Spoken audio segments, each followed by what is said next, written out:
Hey, welcome to the Rain and Morale podcast. So do you ever feel like screaming out in the office, on Zoom or outside the school gates, for the love of God, come on, really? Then if this is you and you're looking for an honest, fun and frank podcast on life and business, then sit back and listen to me, Rain and Morale. I'll be bringing great people on the show to talk, share and debate their life experiences and business challenges, keeping the show unpolished, but in a fun and unique British style, with sarcasm, tenacity, maybe a few swear words or tears. This podcast keeps it real, honest, raw, and removes the bullshit in the only way I know how, through authenticity and getting shit done. Think of it less like the Housewives of New York or Towie with the lipo and drama, and more like the house lives of the real world. I hope you'll take something away to be better informed, laugh, smile, or maybe even finally getting the confidence to shout, come on, really. So enjoy.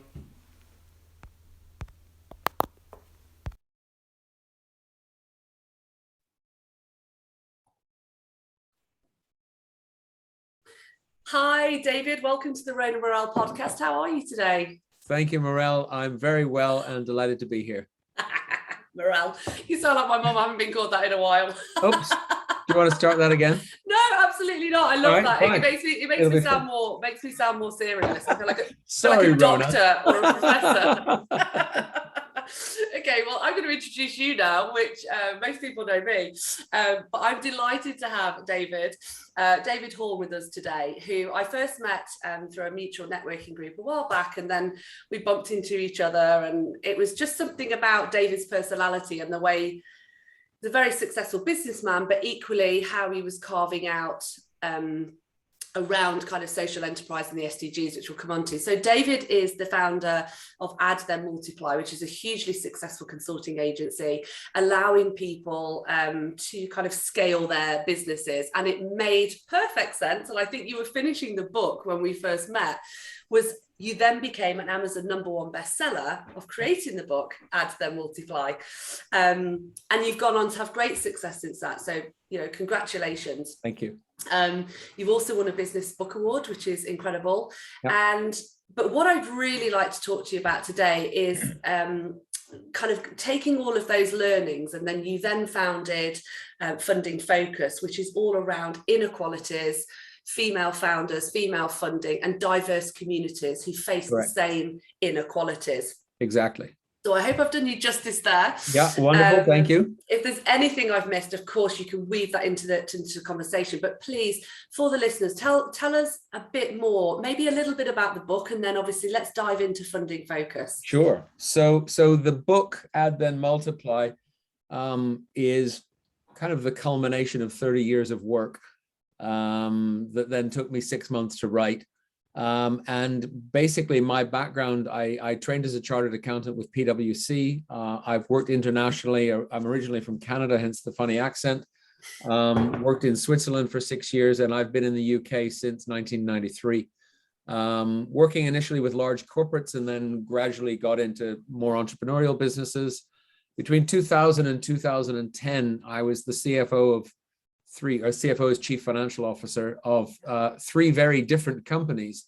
One was a PR agency group, one was a digital media and publishing business, and one was a online auctioneer of used industrial equipment. So totally different businesses. Okay, that's but different. All 3 of them had one thing in common, which was that they raised money and bought other companies. Right. And so as a result of that, by the end of 10 years, I had become a bit of an expert in fundraising and M&A. And I left, and sorry, I should add the digital media business and the auction business were both listed on AIM, the alternative investment market, which is the junior market on the London Stock Exchange. I was going to say, for anyone who doesn't understand what AIM is, like if my business was to be on AIM, is that a big feat? Is that successful? Tell us. Yeah, so that's to have a company that's traded on a stock exchange. Okay. So yes, that is a big achievement. So basically during those 10 years, I raised more than £100 million in either debt or equity funding. And I bought or sold at that stage, I think it was 15 companies. Yeah. We're now up above 24. And for the last 10 years, I've worked exclusively with founders of businesses, helping them to scale. And through the process of writing the book, I kind of took everything that I knew and learned and distilled it into a kind of a core methodology that I call FACE, FACE, which stands for Fund, Acquire, Consolidate, and Exit. And now I advise entrepreneurs on how they scale up their companies through doing that. So I work with the founders to raise capital, purchase other companies. I'm working with one right now, a very interesting digital media business in the technology space. And their largest competitor globally, which is based in America, is up for sale because the founders are looking to retire. So we're putting together a plan on how would we go about and buy that company and what we need to raise and how do we put it together. Amazing. Wow, my head's whirling already thinking, I've got a million questions here. But obviously, I do have one question on that, because I had looked into, obviously, the book and FACE. What's your, especially when because we're going to kind of come on to this, but when it comes to funding and kind of the environment and that longevity requirement, do you consider, where you talk about consolidate and exit, what are your views at the moment on that quite linear, potentially short vision versus how do you think that can be adapted where I mean the FACE is a sort of it's an advanced strategy. It's not something that, you know, someone who's just started out in business should do. My target clients for that part of the business are typically turning over more than £1 million a year. They've been in business for a while. You know, they've got good profits, good generating cash flow, in order that they can justify raising investment without the founders losing control of the business. And again, depending on the size of the raise, the founders may lose control of the business, but they'll still stay on, and that's okay. That's probably a whole nother podcast discussion. Yeah, we'll do another one. But no, I mean, yeah, it's a more advanced strategy for business. But yeah, maybe that's a good segue. We could do another one on this, and maybe that's a good segue into funding focus.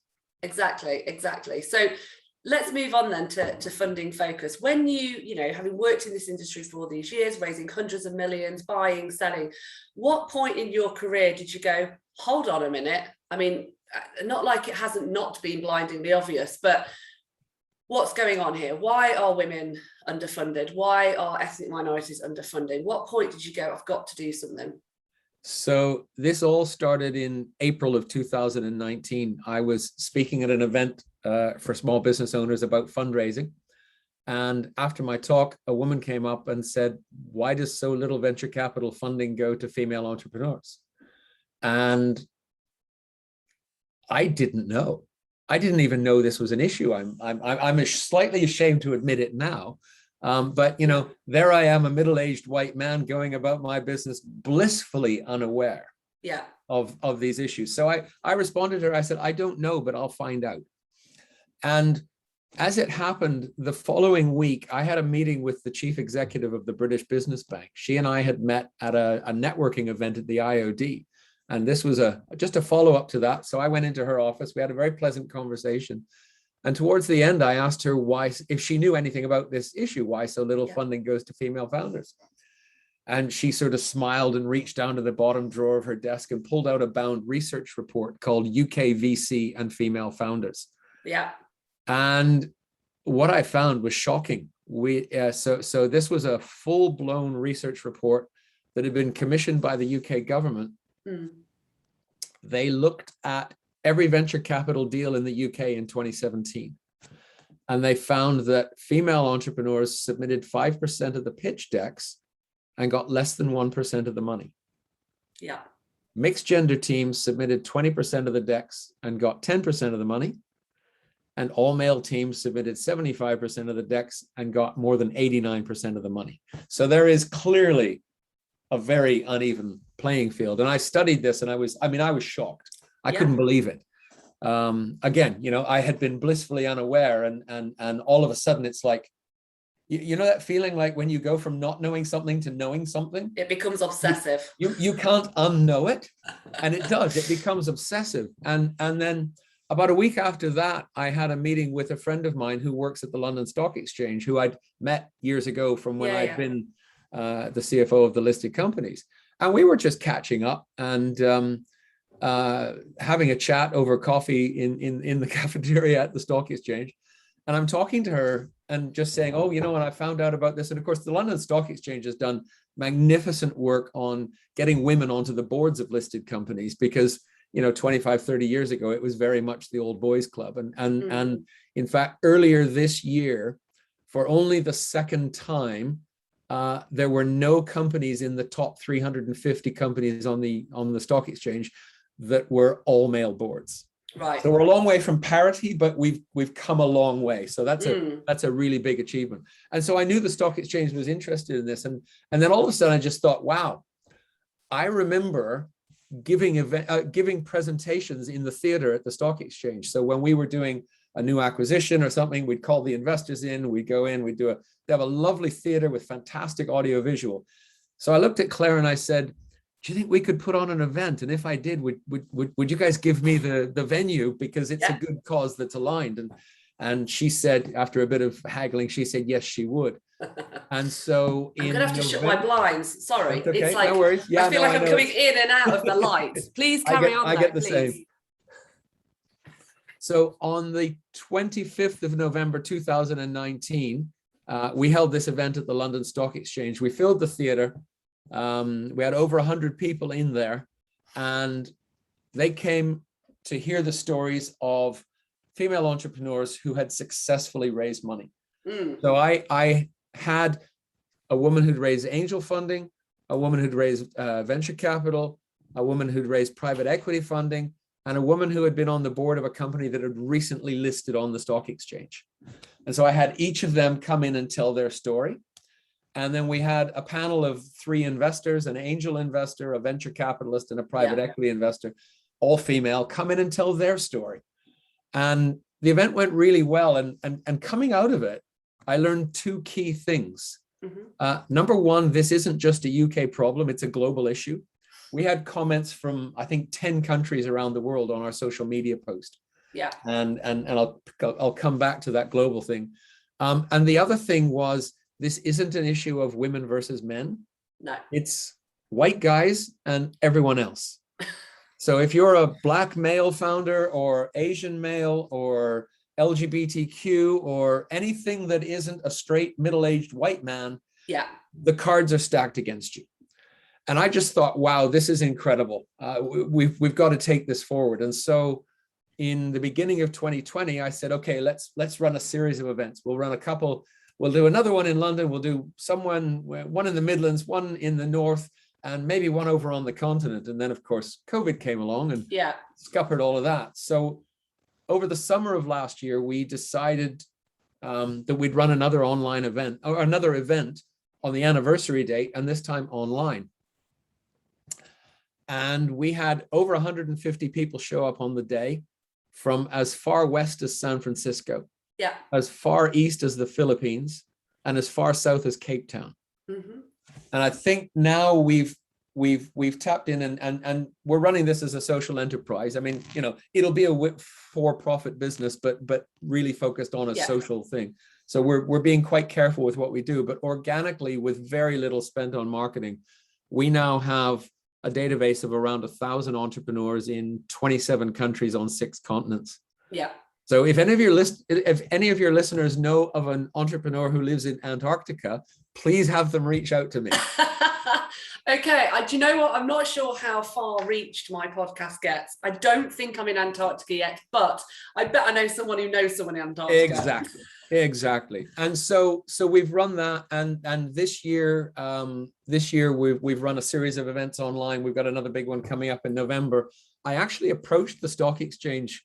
My friend Claire has moved into a different role, so I had to kind of go back from scratch with the new person and work it through. But basically, pitched to say, could we run it again in November on the 3rd anniversary? And this went up the chain in the stock exchange. It actually went all the way to their head of diversity and inclusion. And apparently he absolutely loves the concept of what we're doing. They said they couldn't fit us in November because they're doing all sorts of stuff with COP26 and all of that. But they said, we're planning to do a week of events around International Women's Day, and you can be part of that. Okay. which I thought was really cool, because that means we'll be able to ride off the back of all of their marketing and publicity and PR and all of that, because we will be on their event calendar. And yeah, so I mean, that is huge. It is huge. I guess there's part of me that goes, why can't you fit it in? Because it's so critical. It's so important. I mean, you look at the lineup of COP26 and it's shocking. Why isn't it big enough to bring it into that main contact? You know, I know, look, when you're dealing with the powers of B going up the chain just to get a yes is critical. And they're giving it to us. We're not having to pay. So. Exactly. So that's like if it was me, I'd be like, yes, amazing. Yeah, no, I was, as I positioned it to the team, you know, the bad news is we can't have November, but there's a very large silver lining to that little cloud. Exactly. And I think like you said, you know, there is this focus on International Women's Week, but that in itself is a little bit like you say, it's not men versus women. It's not.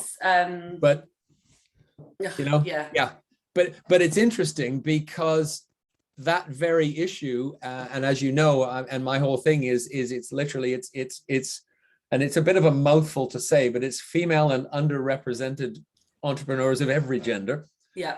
And it's interesting because I'm now writing my second book, and which is about 3/4 of the way through. Yeah. And initially I was doing exactly that, but having had some feedback from my publisher and talking to some people, I've actually changed it, and I'm just focusing on female entrepreneurs because it makes it cleaner, easier for people to understand, and very, very focused. And so the working title of the book is Funded Female Founders. Awesome. The 3 Fs. It sounds like a superpower. And the thing is, it is true what you say. You know, I was probably enlightened to this gap. You know, 2.5% of all investment goes to women, and the actual, what surprised me more was actually the level of success from that money invested and the longevity of those businesses far outstrips. Massive. There was a research study done by Boston Consulting Group, which is one of the big global consulting firms. And they looked at, I think it was around 500 different deals, and did an analysis and worked out that female founded businesses generated 2.5 times as much revenue per dollar invested as male-led businesses. That's not a little bit, that's 2.5 times as much. That's where you go, that's the bit for me that says, why wouldn't you? Why, if you're sat there in a room full of people and the odds against your gamble or your bet or your money is one's 2.5 times more likely to deliver and succeed than the other one. Yep. And then you then go, well, okay, well, what's the next forensic level underneath that? Is it the subconscious? Because I spoke to I'd be interested in what you think, very interesting lady who said it was the ability of the males to just bullshit their way a lot more, and there's that level of confidence that women will underplay the volume, they'll second guess. And what's your thoughts? So yes, no question, and I think it's a combination of 3 things. So number one, it's I'm a white man and I'm looking at a white man and he feels safe, and there's this woman and I'm not sure and I'm a bit concerned, and is she going to go off and have babies or have family commitments, but I know this guy will be dedicated because he looks just like me, so he's got to be good. There's that unconscious bias. Yeah. Linked to that, studies have shown that women tend to be more conservative in their projections and forecasts. Yeah. And the third one, which is really interesting, there's a woman who is a professor at London Business School. And in fact, I've got a call with her in the diary in a couple of weeks' time. And she did her PhD at Columbia in New York. Right. And she did a huge research project for her PhD. Going back, she got all of the recordings of over 1,000 pitching events and found that she grouped questions in 2 types. Right. I can't remember how she described them, but one was encouraging positive things. So tell me about your growth projections. How are you going to hit your revenue targets? positive, and the other one were negative. So, well, I'm a bit worried about those growth projections. How are you going to protect your existing customer base? And she found overwhelmingly men were asked the positive questions and women were asked the negative questions. So it's all built around this whole unconscious bias. And when you confront people about it, oh, no, I'm not biased. I'm completely open and all that bullshit. Yeah, the facts and figures are there. And you know, and like you say, I think it's not necessarily someone's deliberately trying to do it. It's how do we, you know, if you look at the finance sector as it is, it's built for men in mind. We still come from that age of the man earning the money and the woman doing this. And so it's kind of that, it's how do we break down those kind of subconscious challenges? Yeah, and it varies from one culture to another. I mean, I was talking recently with a friend of mine. She's an Asian woman, grew up in India, loves the stuff that I'm talking about, and then told me what it was like growing up as a young woman in India. And basically all of the pressure from her parents on her was go out and get married and have children. Yeah. And all of her brothers were told, go out and find a business and build it. So that's coming in, you know, and that's just in one country. You know, I have no idea how it is in other countries, but that was a direct piece of feedback that I was given. And it's just, yeah, it's, you know, if you study languages, there are languages. So in English, I mean, you have genders in the language, but it's all kind of lumped together. Yeah. But you know, I'm a fluent German speaker, and there's masculine nouns, feminine nouns, and neutral nouns, and a lot of the ones that have such a huge impact on society, are all very male focused. Mm-hmm. So the word for team in German is Mannschaft. Mann is men. Yeah. You know, and it's just those, it's really diving deep down, and it's interesting because I've written the first two parts of the book, which is, as I said, it's about 3/4, and I'm working through the last part of the book, which is more future minded, and I'm actually in the middle of interviewing a number of people. I'm trying to get one or two high profile ones, but interviewing a number of people to get their view on, okay, what does a fairer world look like in 25 or 30 years time? Yeah. Socially, economically, politically, all of those things. How can we create a vision of a fairer world so that we can work towards that? And I think that's one of the things that I'm quite passionate about in terms of that, painting the picture of the future world. You know, it's for me in terms of climate and sustainability. It's painting that picture of what an amazing world could look like with the people and the diversity in it. And we all know that actually where it's not either or, as you say, we need men and we need women of all walks of life collaboratively, because when that happens, absolutely, you get such a richness of different thinking and challenges and problem solving. Correct. It's critical. So I guess for someone like me, I just get to the point where I'm like, okay, I'm 44. We've got the stats. It's blindingly obvious. Why the hell aren't people doing something about it? Like, seriously. Yeah, and some people are on a small scale. They're starting. There are a few female-focused venture capital funds here in the UK. Yeah, it's like Wealthy Her and Singapore. Yeah, those kinds of things. But you know, I know some of the founders. I know one fund in Singapore that recently closed down because their investors just decided, no, we weren't going to back it. And you know, that's a real shame. And you know, there are some here that they'll say, yes, we're going to focus on that, and they do, but they are relative minnows in a great big sea. And the problem is, I won't say the venture capital model is broken, because it works in that, broadly speaking, if you invest in venture capital, it makes a lot of money. Yeah. And it's supporting a lot of businesses. But the whole venture capital model right now is focused on finding the next unicorn, the next company that's worth $1 billion, and getting in there early and backing them. And there are so many good quality businesses that aren't going to become unicorns, but they're going to grow at a decent rate. They're going to be profitable. They're going to generate cash. And these are the kinds of businesses that need to be invested in. And, you know, I'm a huge fan of Warren Buffett. I don't have anywhere near his access to capital. His minimum deal size now is $5 billion. Right. But he looks for the businesses that are overlooked. Yeah. And one of my favorite Warren Buffett quotes is, "It is far better to buy a wonderful company at a fair price than a fair company at a wonderful price." Exactly. And there are tons of wonderful companies. And that's that, I guess, actually on that, you know, I wonder if because women tend to be, undersell and are less interested in making millions and billions, but actually they want to earn a living that provides for the family, for the immediate and wider family, maybe their friends. Just, you know, there are some amazingly successful business women who want to go big. Absolutely. And I'm bring that on.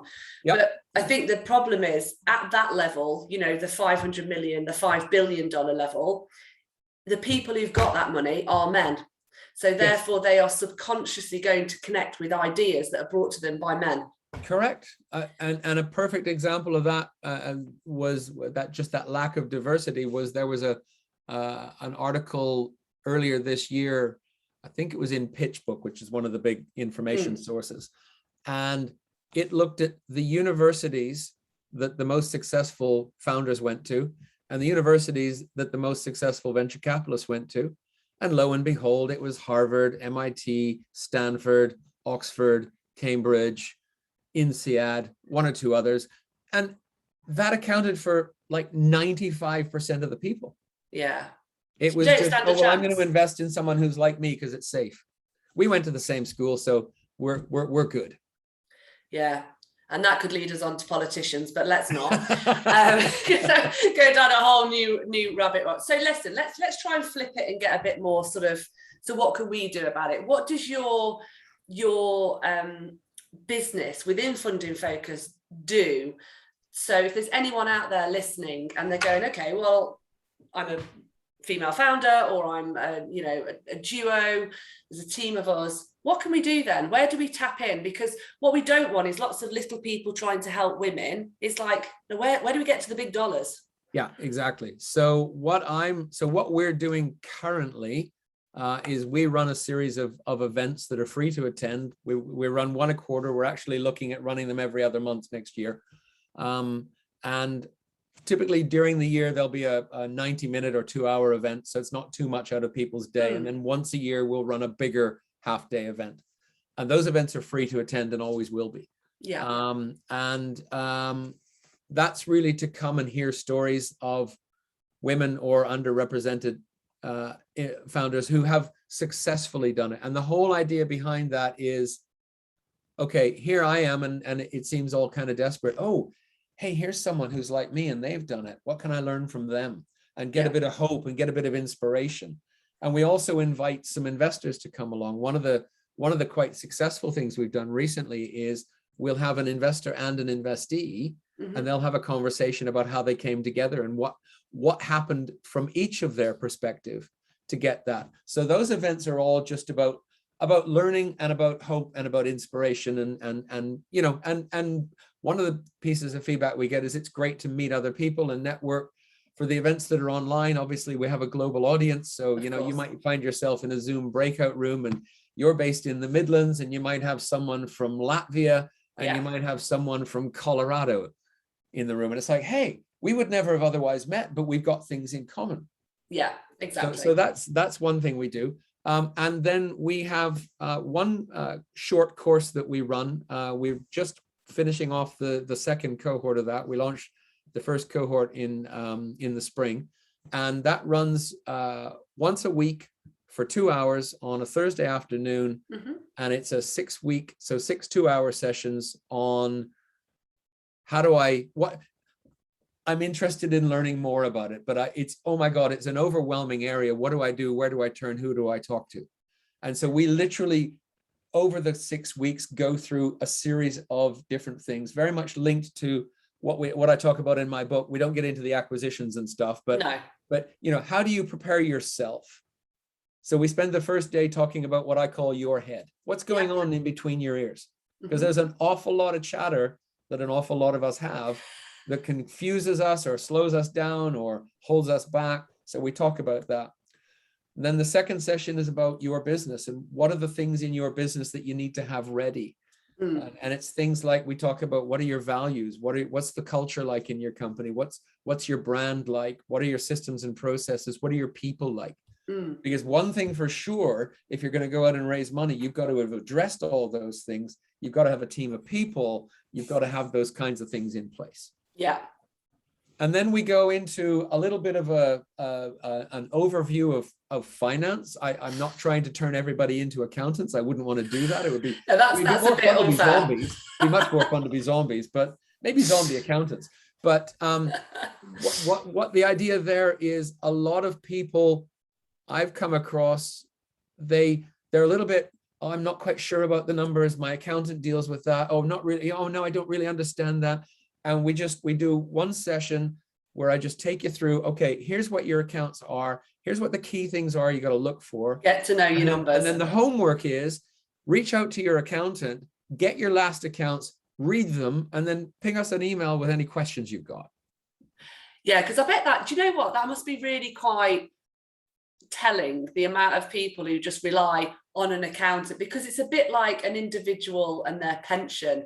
It's quite scary. You don't think you could understand it. And because you don't understand it, then you don't understand what might be going wrong or your opportunities. Exactly. And then the next two sessions, we go through different types of fundraising. So raising debt, crowdfunding, angel investors, venture capital, etc. Who are they? What are they? How do we approach them, etc. And then the final session, pardon me, is all about how do you pitch? Yeah. So you've got the appointment, you've got the meeting, what do you got to do? And it's just literally an introductory type of thing. And we're currently developing, and we will be launching next year, a more in-depth program for people who've either been through that or feel they're ready to kind of take the next step. And we're just working out the details on that. Yeah. It'll probably be a 6-month program where we'll go much more in detail in terms of how do you put these things together? What do you got to have? We'll bring in guest speakers and all of that. So that's under development. And then long-term, I can't share any details, but I'll just say I'm working on some very big plans with one of my mentors right now. Amazing. So watch this space. That's incredible. And so for anybody out there who's going, do you know what? I could do with a bit of a, that feels feasible. It's 2 hours a week. It's 6 weeks. Do they go on to Funding Focus or the courses on there? So if they go, we're just relaunching the website. So it's, I think if they go on there now, it'll be the course that's just closed, but it's funding-focus.com. Yeah. /explore without the first E. So XPLORE. Okay, brilliant. I'll send you the link and you can put it into the show notes. I will do, definitely. Thank you so much. So just to kind of tie it up, if you yourself, I'm going to ask you the question now. Sure. If you yourself in 10 years or 20 years could have a vision of what this diverse world could look like, what would it be? So my vision for Funding Focus is that every entrepreneur has equal access to funding. I don't know if we're going to achieve that in my lifetime or not, but I've got a team of people who work with me. My two co-founders in Funding Focus, who have been with me since it started. One of them's 20, one of them's 30. Yeah. I'm 59. So, I reckon I've got another 30 or 40 years in me, but they've got a lot more than that. So we will get there. We're committed. We all believe very passionately in this. And it's about righting an unjust wrong. And it's an unjust wrong that I don't think anyone has consciously set out, we're going to create this or anything. I'm an optimist and I believe in people. So there might be one or two people who were bad, but the vast majority of people, this isn't a conscious thing. It's just, this is how it has evolved and we've got to fix it. And if I can play my part, and I've through what I've done, I've been able to team up with people in Germany, in the United States, in India, who are doing similar things. And one of the things I talk about in closing bits of my book is, hey, we've got to come together, because together we will be so much stronger. Yeah, and thank you for sharing that. And I think it's an ambition that a lot of like-minded people have. It's just about breaking down the barriers, coming together, having just that raw honesty and the power that the collective can deliver, really, isn't it? Yeah, exactly. And again, you can put this into the show notes, but so last October I gave a TEDx talk called "The Fight for Fairer Funding." So if anybody wants to, you could just go onto YouTube and type "The Fight for Fairer Funding" in, and you'll find it. That's amazing. No, definitely. And for anyone out there listening who's in this kind of space, be it because you want to educate and understand more, or you are of diverse culture and you're looking for funding or advice, David's book is fantastic. It's logical to read. Even I understood it, so everyone will be fine. But check out Funding Focus, and obviously, of course, the TEDx. So, David, thank you so much for your time today. My really pleasure. Appreciate it, and I'm glad that woman of intellect asked you that question, and absolutely itched that scratch. She gets a mention in the book. That's amazing. Honestly, thank you so much, David. And it's an absolute pleasure. I look forward to the next book. Likewise. Thank you. Take care. So that's it. You've made it. The show's over. Thank you for being with us. I hope you've been able to take something away, maybe solve a problem, or just know you're not alone. Here's hoping it made you smile with a few laughs along the way. Please feel free to find me on all social media channels, and you can subscribe to my YouTube channel. Just search the Road and Morale podcast. Have an awesome day and see you next time.